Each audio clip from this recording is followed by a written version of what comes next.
Welcome to Kudnang's podcast. Today we will hear the story of a case that defines the balance between private property and public welfare. Imagine a city, Mumbai, India's financial capital, where towering old buildings tell stories of a bygone era. But with these stories come challenges: collapsing structures, safety hazards, and a government grappling with tough choices.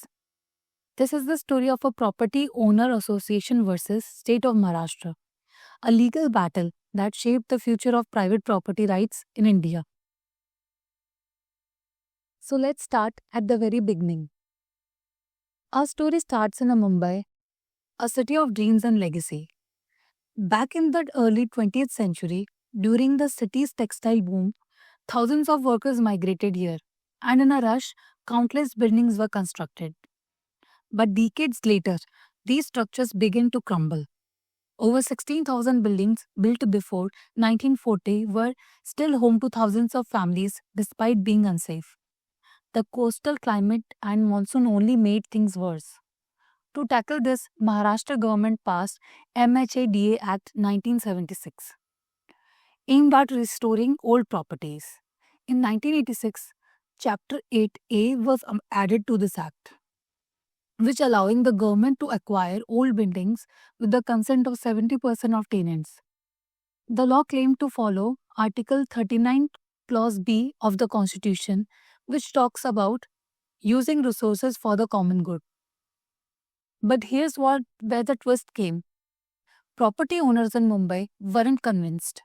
They believed the law was unfair and took away their rights. Thus began a legal battle that would last decades. The battle begins owner versus the state.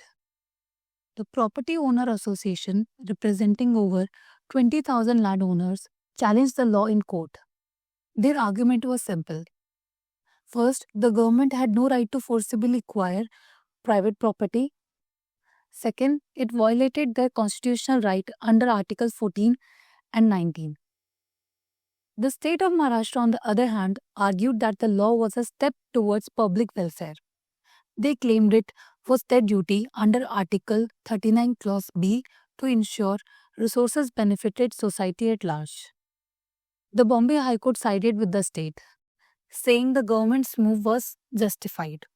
But the property owners weren't ready to give up. They took their fight to the Supreme Court. As the case reached the Supreme Court, the stakes grew higher. The central question was this: can private property be called a material resource of the community under Article 39 Clause B? To answer this, the court revisited history. Several past cases had debated this very issue. Among them, in Ranganath Reddy 1977 case, the majority said private property couldn't always be included as community resources. Justice K. Ishna Iyer, however, strongly disagreed, arguing that redistribution was essential for equality. Then came Sanjeev Kaur case in the year 1983, where the court leaned towards Justice Krishna Iyer's view, saying private property could serve the public good in certain cases. And finally, in Maftal Industries 1997 case, it upheld this interpretation, allowing private property to be classified as a community resource. But conflicting opinions left the matter unresolved. This case became the perfect stage to settle the debate once and for all. On 5th November 2024, the Supreme Court delivered its verdict in a 7:2 majority led by Chief Justice D.Y. Chandrachud. The court clarified that first, not all private properties is a community resource. Only those properties that directly serve public welfare, like forests, minerals, or wetlands, can be classified as such. Second, Article 39 Clause B requires context-specific evaluation. The court ruled that each case must be assessed on factors like resource scarcity, community impact, and ecological importance. Third, past judgments were reconsidered. The court overruled the broader interpretation from Sanjeev Kaur case, calling it too expansive. Justice B. Nagaratna added a unique perspective.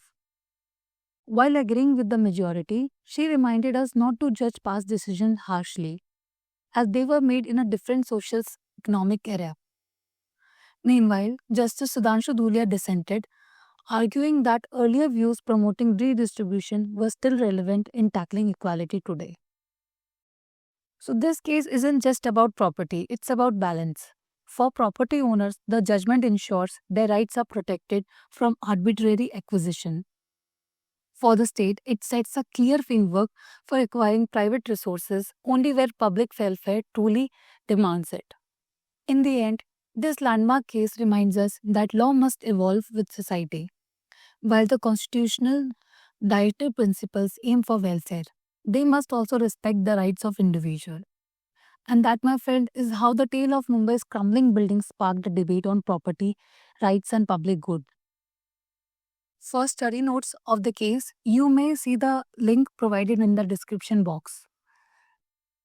Till then, stay informed, stay inspired.